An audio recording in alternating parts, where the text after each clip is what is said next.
Plot Thickens, the new program that gives you a chance to match wits with a real detective. We have our professional here, Mr. Richard Halley, who owns his own detective agency in Hollywood.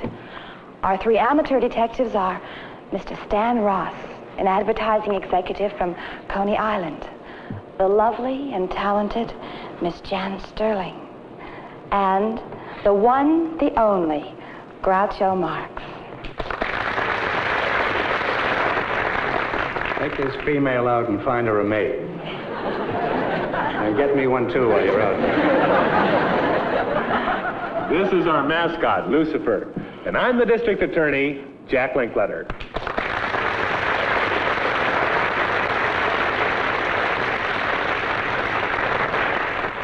Thank you.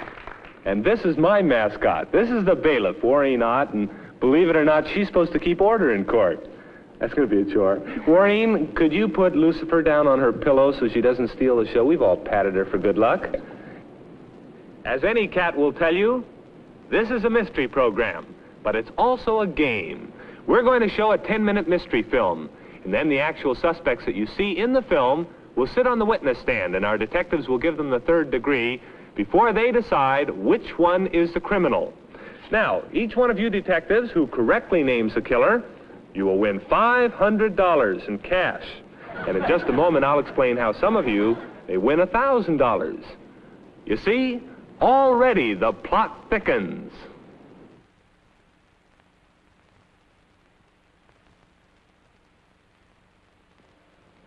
Now, before we see the mystery film panel, let me tell you how you can win double $500, or what Maureen has here, $1,000. Now, what you do, if any one of you correctly identifies who the murderer is, and Mr. Halley, our professional down there on the end, doesn't pick the guilty party, then you win $1,000. That's kind of a little extra reward, a tidbit there, because you'll be beating a man at his own game. Now, bailiff, if you will wheel out this monitor so that the panel can see it very clearly, all you have to do is decide who is the murderer. Just keep your eyes on the TV screen, and you amateur detectives at home, see if you can guess who done it, as the plot thickens.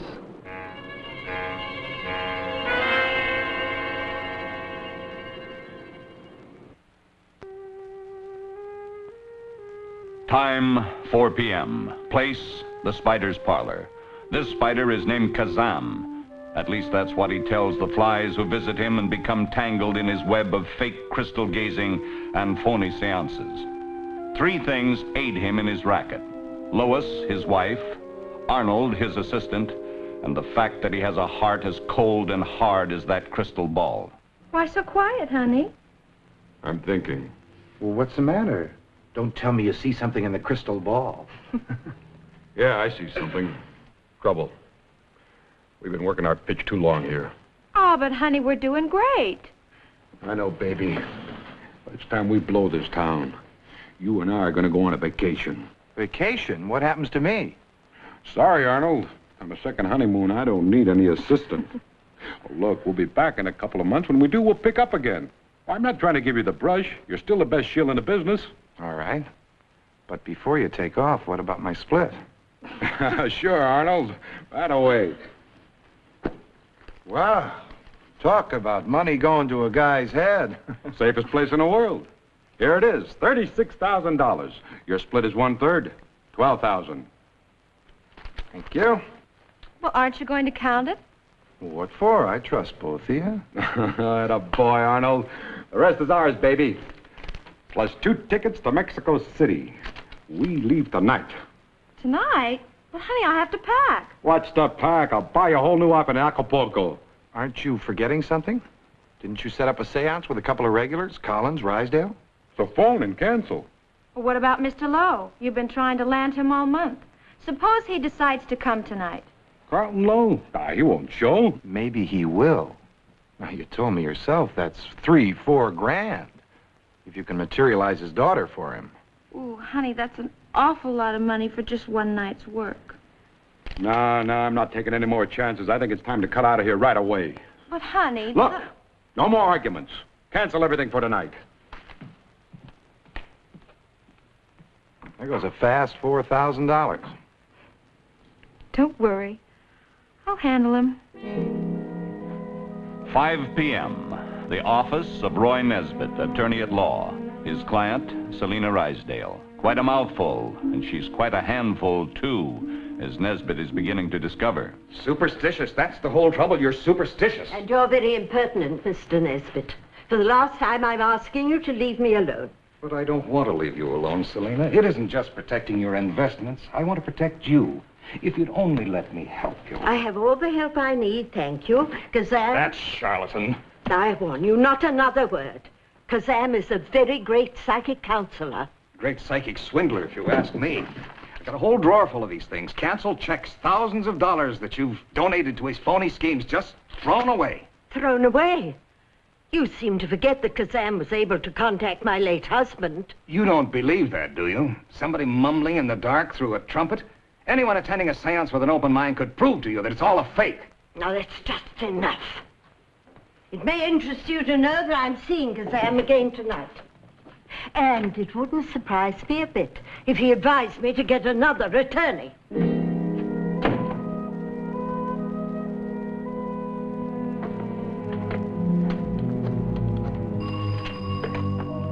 Penfield speaking. She's going there again tonight. I don't think we can hold up our plans any longer. All right. I'll get over to Kazam's right away.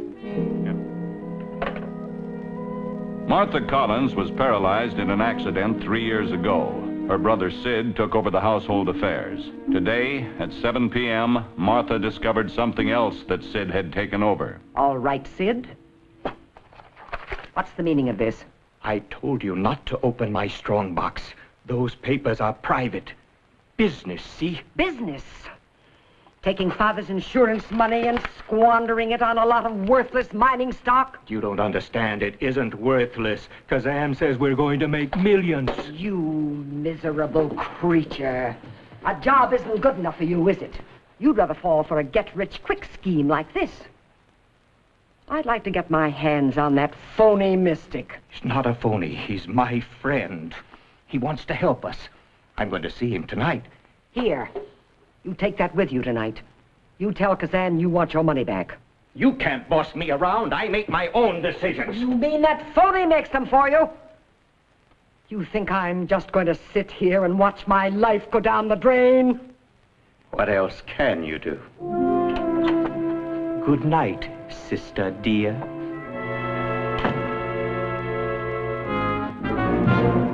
All day long, Carlton Lowe sat in his penthouse apartment trying to make up his mind.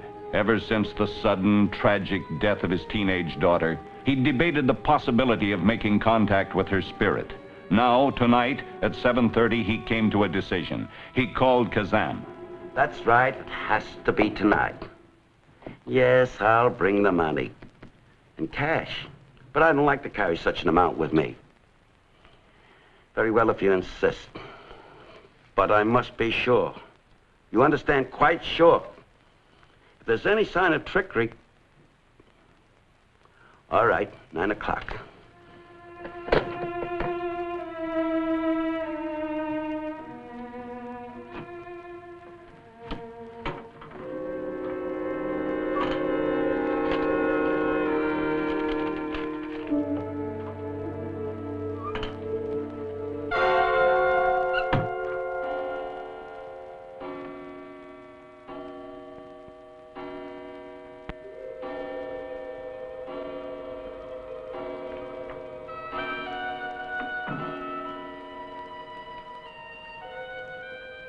Be seated. The seance has begun. Kazam, Quiet. Do not disturb the trance. Please. Join hands. Do not break the circle. Whatever happens here, I must warn you. Do not leave the table. Keep your hands joined. Look into the crystal.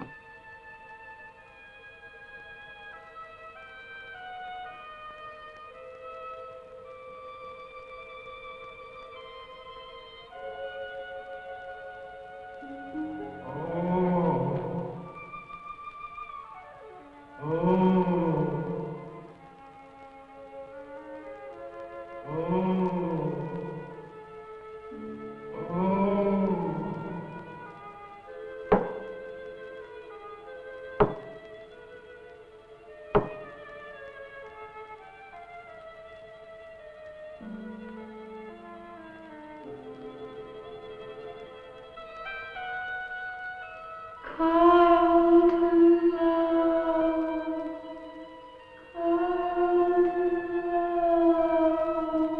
that?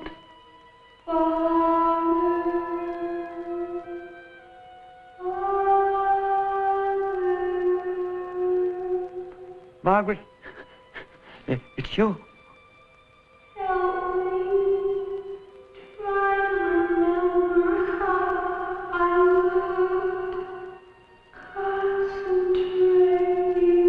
Margaret. Margaret.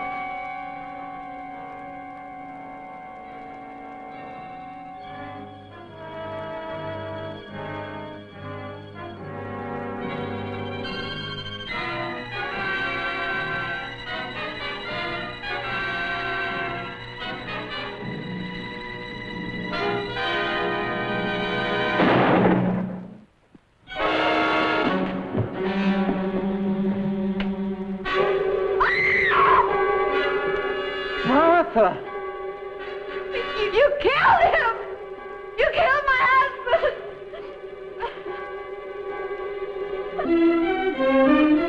Look at him.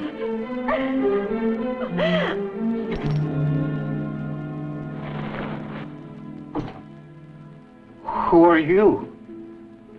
My name's Penfield. I'm a private investigator. Mrs. Rysdale's lawyer hired me to keep an eye on her. You were in that cabinet all the time? Long enough to figure out you couldn't have killed Kazam. No, Mrs. Rysdale either. Well, how do you know that? Because I watched the hands on the table. Neither Sid nor Mrs. Rysdale ever got their hands free during the seance. But Kazam's dead, all right. Martha, you fired at him, but did you hit him? Lo, you had a gun in your hand. Lois, you had the opportunity, and so, Arnold, did you. Any one of you could be the murderer. All right, the crystal ball guards its secrets well. Now, who done it, and how, and why?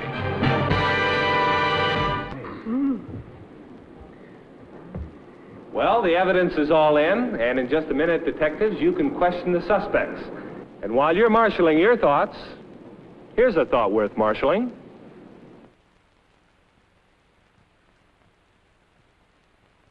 Here now are the 4 murder suspects in person. First, there's Lowe. Remember, he carried a revolver. Next, Lois, the wife who wanted Kazam to hold one last seance. And then Arnold, the assistant to the victim. And finally, Martha, who took a shot at Kazam. Now, in our game, there's a very important rule, and that is that only the guilty may lie. The innocent suspects must tell the truth.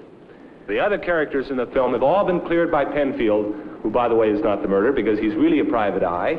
So you can forget about Sid, you can forget about Mrs. Rysdale, but remember, it has to be one of these 4 suspects here on stage. So right now, let us start questioning with our professional, Mr. Dick Halley. I want you to look at these suspects, ask any of them questions as you may wish. Thank you, Jack.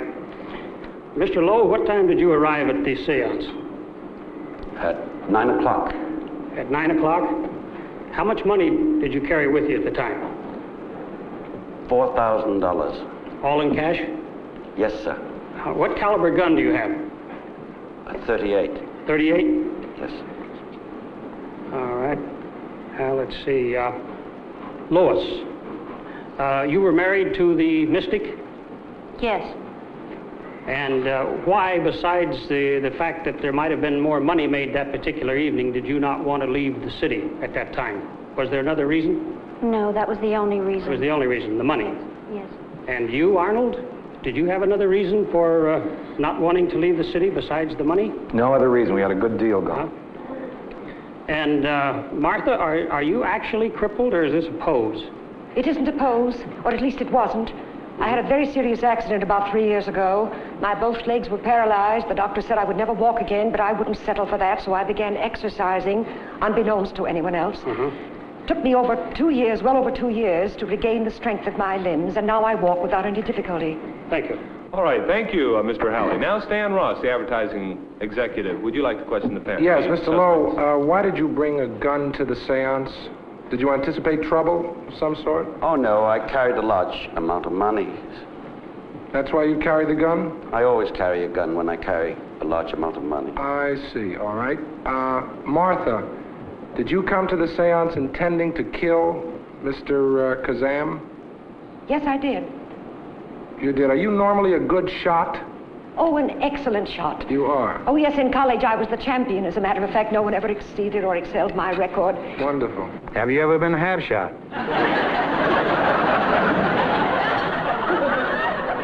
Continue, Mr. Ross. Arnold, was there anything between you and Lois other than the normal business relationship? Absolutely nothing. You're getting a little chummy there, it seemed to me, and looked like there was something more. But you say, Lois, that you were married to the deceased. Of course I was married to her. And business had been good. Where did you intend to go after you blew this town? To Mexico. All right, let's move on to Jan Sterling. Jan? Lois, have you had any feeling besides just a business feeling for Arnold? Absolutely none. Arnold, did you talk at any time during the evening on the phone between 7 o'clock and the time the time the man was shot? Talk on the phone? Yes. No, I did not. You did not. Martha, had you ever met or talked to Mr. Kazan before? No, never. Okay, Jan. Groucho? Mr. Lowe, why did you carry this money in cash? Why didn't you have traveler's checks? Or don't you belong to the Diners Club? Well, I don't understand. You're joking about this. Yeah, I think that's a little irrelevant there, Groucho. No, it's a little elephant, yes, but it's not irrelevant. Oh, I don't hear very well. You'll have to talk louder. Lois, what are you doing later? Groucho, you're supposed to tell me who the murderer is. Oh, well, I'm trying to find out through Well, Lois. you're getting a date with Lois. That's... Well, then we were going to go to Mexico. Would you be interested in going to Mexico with me, Lois? No, I wouldn't. I don't appeal to you, is that it? No, you don't. I don't, huh? You're very frank, anyhow. Is that your first name, Frank Lois? Arnold, what about your first name? Is it Benedict? No, it is not. What is it? Arnold. And your last name is Arnold, too? Arnold? Arnold Martin. Martin, huh? Yes. Is that your real name, or is that an underplume? That's my something real you wear name. on your hat when you go out on a party. Groucho, I'm going to have to sick the bailiff on you if you don't keep to the subject Is this matter. the bailiff? Oh, I knew I was going to have that problem. Yes, but she's a strong bailiff. Yeah. Well, I can overpower in a long fight. Martha, what are you doing later? All right, let us stop for just one moment. It's the only two chances I have out there. Let us now have some general questioning. Anybody can ask a question. First, raise your hand. I'll recognize you. You can question anybody at will. Anybody have any questions? Stan Ross. Yeah, Mr. Lowe, have you been going to Mr. Kazam many, many times previously? No, it's my first time. This was your first time? Yes. Absolutely, all right. Any other questions? Jan Martha. Sterling. Mr. Lowe, did Mr. Kazam greet you as you came into the seance? Did you have any conversation with him? Oh, no. None at all. He No, was already in a trance when you arrived. Is that it? Yes. Uh-huh. Lois, when was the last time you talked to your husband? Oh, about 5 minutes before the seance began, I believe. What time exactly was that? That was about 20 minutes to 9. 20 minutes to 9? Yes. Well, I thought that Mr. Lowe had gotten there earlier at 7:30. No, he called at 7:30. No, Mr. Lowe arrived at the seance at 9 o'clock. Precisely at 9. Okay, Groucho, did you have a question? Yes, I did. Lois, why did you want to marry a man with a beard and reject me?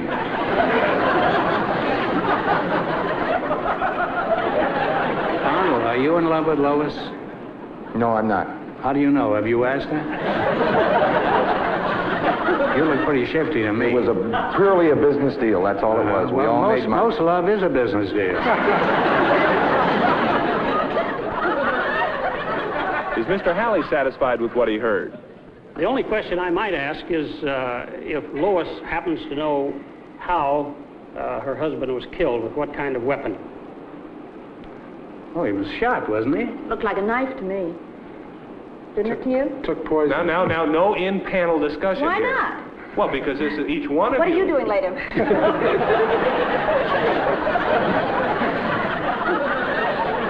I'm sorry, Mr. DA, but the time is up. The way you say that, I'm not sorry. No, time is up. Thank you, bailiff. And now, detectives, for $500, write down the name of the suspect that you think is the killer. Remember, it may mean $1,000 to you three amateurs if Mr. Halley down there doesn't peg the guilty party. And while they're writing down their choices, here's something for you folks at home to take note of.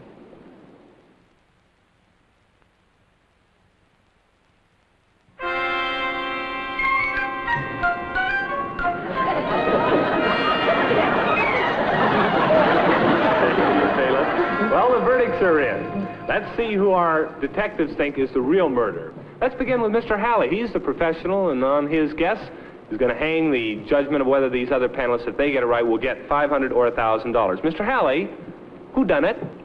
I think Arnold is the murderer. Arnold, why? Yeah. Well, first of all, he had opportunity, and I think he had the two strongest motives for murder, sex and money. Now, wait a minute. Let's analyze those things. But when was his opportunity? Well, obviously, he was in the Mystic's parlor. Further than that... As a rule, there's not much sex in a parlor. In a Mystic's parlor. And what were his motives?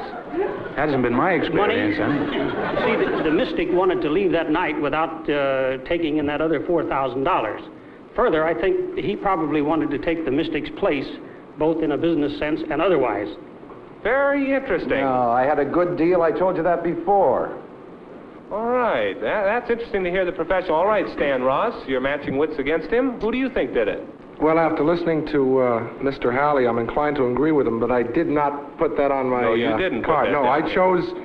I chose Mr. Lowe for a number of reasons. First of all, I think the Mystic was dead before he was shot? Yes. Well, that other shot missed, and it was from the side, and he was shot in the back. I don't know where you studied to be a detective. Maybe you took a correspondence course. Did you pick me? I think you were guilty from... You're guilty from 3 movies back. That's beautiful. Chad Sterling. Well, I picked Arnold. I felt that Arnold had killed the Mystic and had imitated his voice on the phone, and that when Mr. Lowe arrived, the Mystic was already in the trance, and, you know, no one else knew anything about it. I thought that Martha, just unfortunately, shot very well, but the fellow was already dead. And it looked to me as though he'd been knifed. I didn't think that looked... No bullet hole I've ever seen looks like that.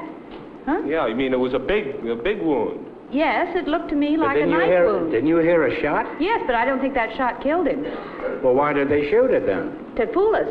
Well, they didn't fool me. All right, Groucho, if we didn't fool you, who do you think did it? I think that Lois actually did it. Why? She did it to get the money and run away with Arnold. And I wish it had been me. And no, she must be a liar because she said she didn't like me. But you do really think she's the murderer? No, actually, I think Martha did it because nobody's accused her of being the murderer. That's not what you wrote on your card. No, it isn't, but I'm a pathological liar. No, who did you... Lois, would you mind pulling your skirt down? It's very distracting. With legs like that, I don't care if you were the murderer. Well, Groucho, I would be in Veracruz with you in no time. Is that in Mexico? Yes. Yeah, Good. yeah. Well, She's got the tickets, too, you know. Huh? She's got the the tickets. two She's got tickets. more than the tickets, kid. Just look at her. You wrote down Lois on your card. I wrote down Lois. And I'm going to hold you to that. Yes, well, I wish Lois had hold me instead of you, man. All right, very interesting. You see, I know who did it. I picked the killer right after I saw the end of this film, which you're going to see right now, the end of the mystery. I want to ask you one question. Is there actually any money in those bags? You'll see. Well, you've answered me already. All right, roll it. That's what they say in the movie industry.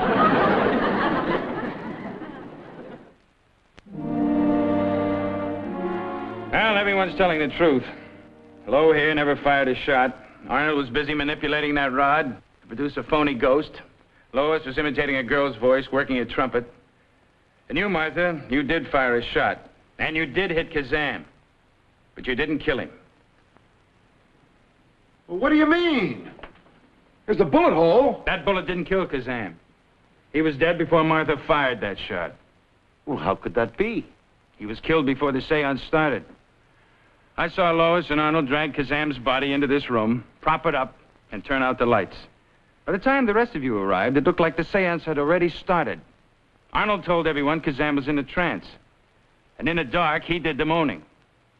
And if Martha hadn't interrupted, you all would have gone out of here thinking Kazam was still in a trance.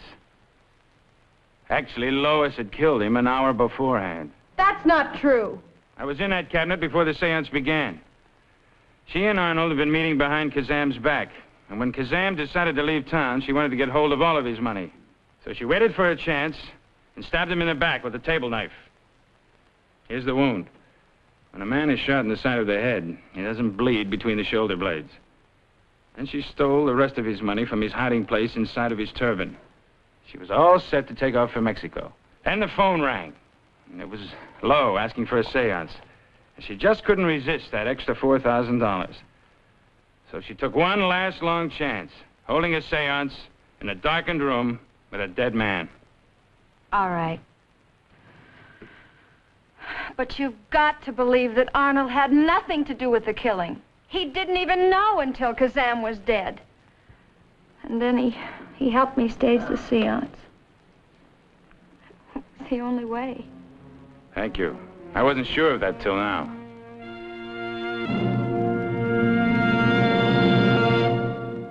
I wouldn't have been very safe in Mexico with Lois, would I? Lois, you naughty, naughty murderer. Ah, you caught me. Yeah, I caught you. What'd you use, a steak knife, Lois? So you're a table knife. I'm sorry, not Psyche. I happen to be a brilliant detective, that's all. Besides that, I'm madly in love with Lois, so give me the Well, money. I'm in good company, aren't I? $1,000. You get $1,000, Groucho, because Mr. Halley, the professional, didn't get the right murder. Can He I was make wrong. a deal with you? Can I have the bailiff instead of the $1,000? Congratulations, Groucho, to you, and we have 3 losers. I think I'll take Mr. Lowe's suggestion. You shouldn't go out of here with nothing. We'll give you a $100 scholarship at the Acme all-night drive-in detective school, and you can use it. We'll see our 2 regulars, Mr. Halley and Groucho Marx, next week, and our guests will include a surprise celebrity guest and someone picked from our studio audience. So thank you, suspects, you insidious crooks, you. It's fun. And you too, Jan Sterling and Stan Ross, and to our mascot, Lucifer. Thank you. Goodbye until next week, when... The plot thickens.